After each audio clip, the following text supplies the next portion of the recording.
Hello and welcome back to the newest edition of Yakima Now. I'm your host, Sean Davido.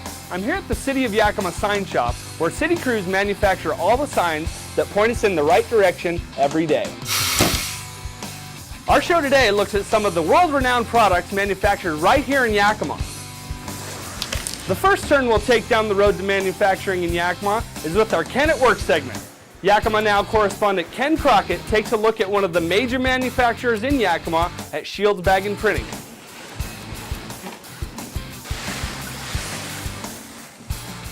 Expansion at the Shields facility has taken on a new life and literally raised the roof in a recent expansion. And Ken Crockett has the story to prove it.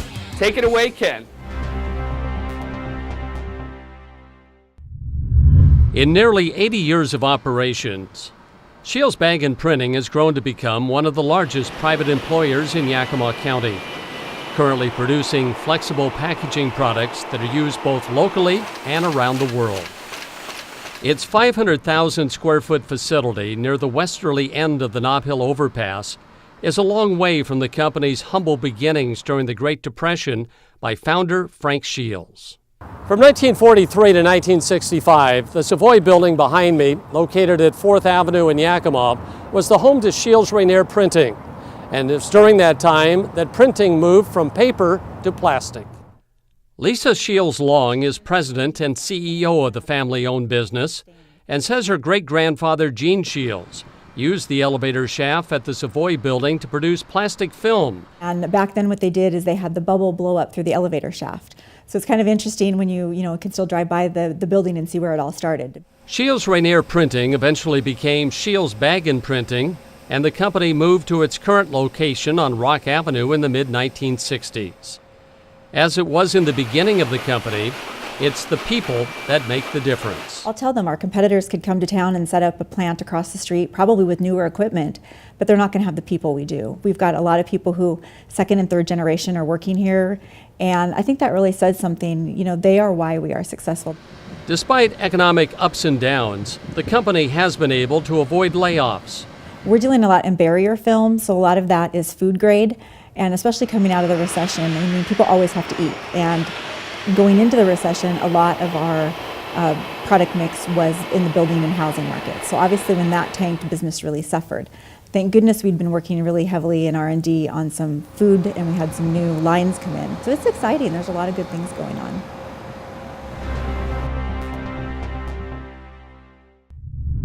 Thanks, Ken. A removable roof sure is one way to expand your business. But coming up next, our own Cheryl Ann Mattia spoke to the folks at Micks Peppery about their specialized spiced jellies. We'll speak to them right after this.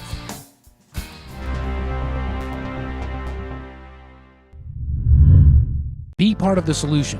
If you see an area in Yakima hit by graffiti, call the city's graffiti hotline at 575-3550 or report it using the Yak Back portal on the city's website. Yakima is our community. Be part of the solution. Our food, our fresh air, our forests, our playground, our water, our planet. Together our hands can save it.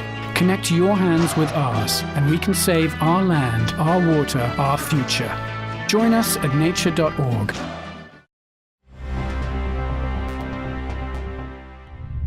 Welcome back to Yakima Now.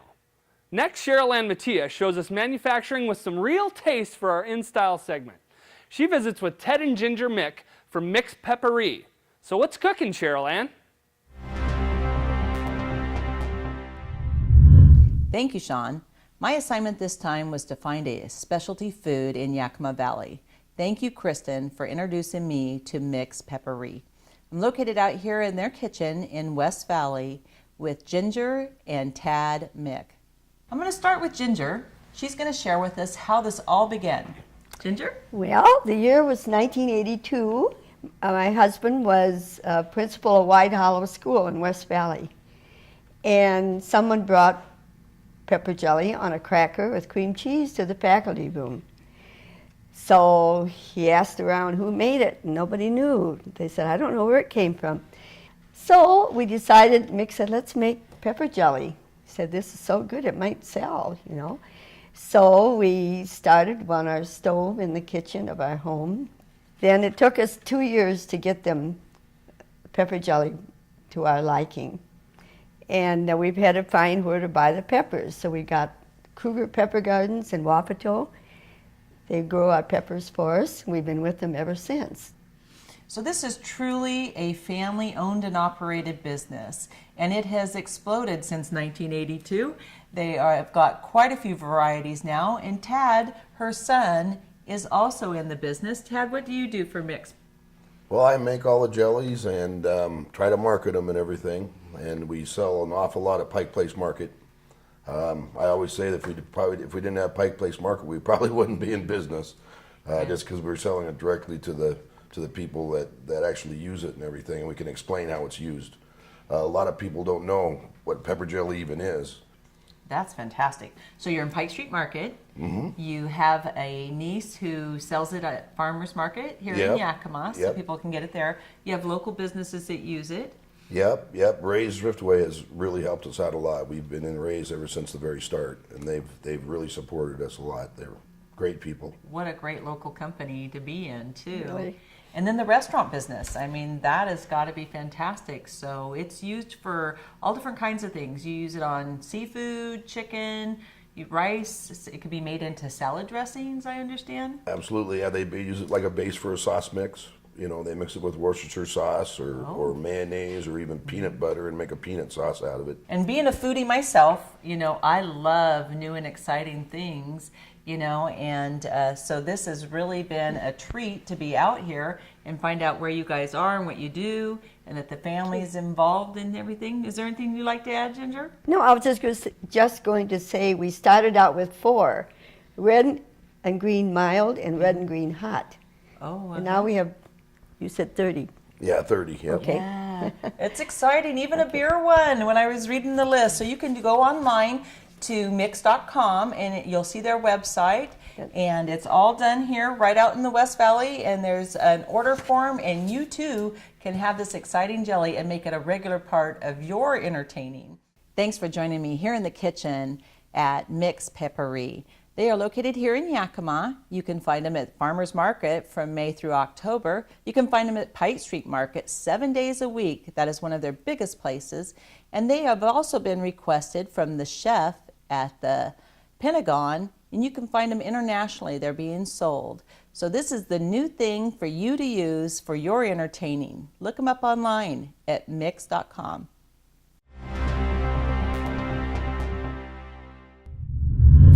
Thanks, Cheryl Ann. One of the 30 flavors from Micks Peppery is their Buzztailed Ghost Pepper Jelly. My friend Steve here has agreed to test that for me. I will be passing him that. Here you go, Steve. But I definitely can see a new recipe with mixed spice jelly in the Mattia household soon. Steve, how is that? Not yet? What do you guys think? You guys want a little? Okay, they are passing. No, it's good stuff. All right. Nice and sweet. We'll be back.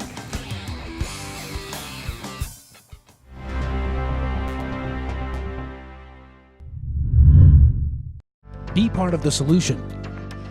Use the Yak Back portal on the City of Yakima website to report issues that need to be addressed or to share your ideas about how to make Yakima better. Yakima is our community. Be part of the solution. Thank you, thank you. So I tell you the one about the time I got my second DUI and the cops took my car and they sold it? So what's the punchline? No, seriously. It really happened. It's no joke. If you get 2 DUIs in 7 years, the City of Yakima can seize and sell your vehicle. The city takes drunk driving seriously. Get 2 DUIs, lose your ride. A message from the Yakima Police Department and the city's prosecuting attorney. Help reduce panhandling. In Yakima, it's against the law to aggressively panhandle. If you feel threatened by a panhandler, report it to the Yakima Police Department. Yakima is our community. Be part of the solution.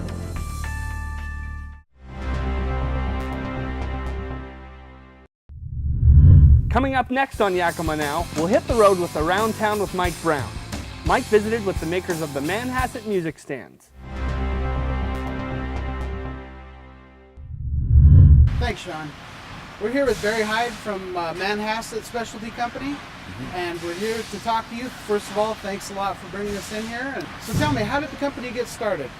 Well, actually, in 1935, the founder lived in New York, and actually on Long Island, Manhasset, which is where we got our name.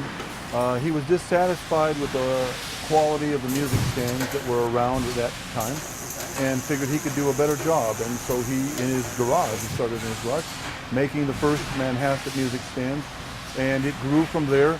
He moved to Yakima in 1942, so the company has been here since then. And now I understand that the company is employee-owned. It is. Okay. It's what we call as an ESOP. It's an employee stock ownership planned company, where all of the employees get shares of stock, which goes into their retirement, and obviously allows us to have some ownership. Every single employee basically has ownership, which greatly enhances their interest in making sure that the company is doing well. And we really do have good employees, and we do really well because of that. Well, so Barry, what keeps the company here in Yakima? What makes you guys want to stay here?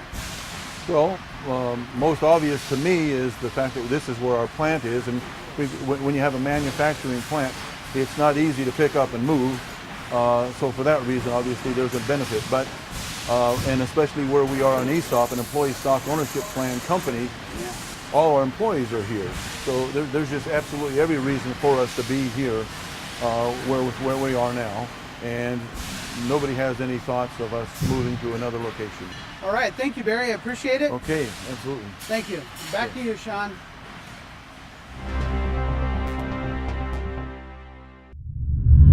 Thanks, Mike. What a stand-up company. And thank you for sharing their story. That definitely is a high note for Yakima. And Mike, don't take this the wrong way, but since we have our own Manhassett Music Stand here, we're going to end our show with a little help from the City Sign Crew Band. Hit it, boys. And don't forget to visit www.yakimawa.gov for all your city service needs. And be sure to find us on Facebook and follow us on Twitter for the latest information from the city of Yakima. Well, that's it for now on Yakima Now. And next I'll show you one of my specialties, which isn't necessarily playing this mandolin, but it is taking pictures. And I've had the chance to take some wonderful photos throughout the year, and we'll share those with you now. Enjoy.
Some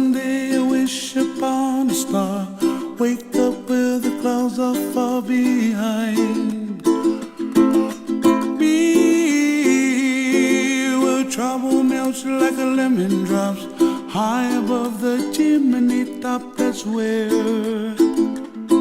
you find me, oh, somewhere over the rainbow, way up high.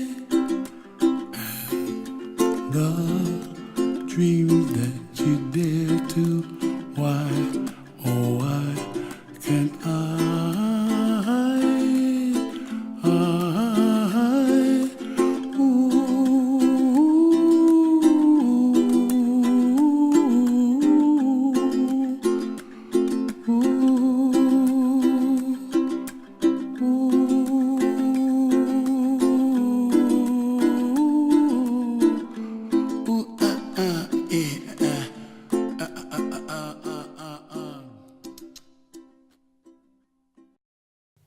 If you have questions about featured segments on Yakima Now, please contact the City of Yakima Community Relations Office, home of YCTV and YPAC, at 575-6092, or email your comments to yakimanow@yakimawa.gov.